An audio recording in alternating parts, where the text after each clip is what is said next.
పాకిస్తాన్ జట్టు గత 18 నెలలుగా గడ్డు పరిస్థితులను ఎదుర్కొంటుంది.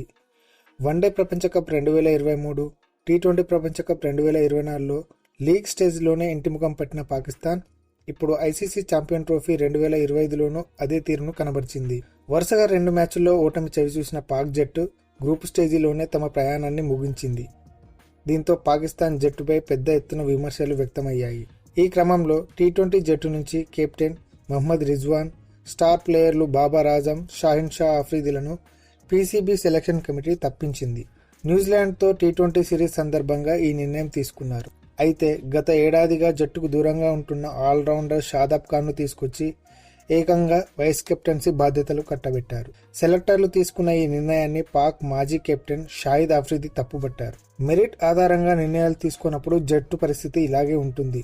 ప్రస్తుతం టీ20 సెటప్లో లేని వారిని కూడా తిరిగి ఎంపిక చేస్తున్నారు. పాక్ జట్టులో ఎప్పుడు ఎవరు తిరిగి వస్తారో తెలియదు. దేశవాళీ క్రికెట్లో షాదాబ్ ఖాన్ దారుణంగా విఫలమయ్యాడు. అతడిని తీసుకొచ్చి వైస్ కెప్టెన్గా చేశారు. పాకిస్తాన్ క్రికెట్ పరిస్థితి చాలా దారుణంగా ఉంది. ఛాంపియన్స్ ట్రోఫీ ఫైనల్ ఈవెంట్కు పీసీబీ ప్రతినిధిని ఎందుకు ఆహ్వానించలేదని ఇప్పుడు పెద్ద ప్రశ్నగా మారింది. ప్రస్తుత పాకిస్తాన్ క్రికెట్ బోర్డు ప్యానెల్ మంచి జట్టును తయారు చేయడానికి సమయం కేటాయించడం లేదు. కెప్టెన్లు, కోచ్లను మార్చడంలో బిజీగా ఉంది. పాక్ క్రికెట్ ప్రస్తుతం ఐసీయూలో ఉంది. మేము బాగు చేయడానికి ముందుకు వస్తాము. కొత్త చైర్మన్ వచ్చిన వెంటనే ప్రతిదీ మారుతుంది. కోచ్లు తమ ఉద్యోగాలను కాపాడుకోవడానికి ఆటగాళ్లపై నిందిస్తారు. కాబట్టి అన్నీ ఆలోచించాక ఏ నిర్ణయమైనా తీసుకోవాలని ఆఫ్రిదీ పేర్కొన్నాడు.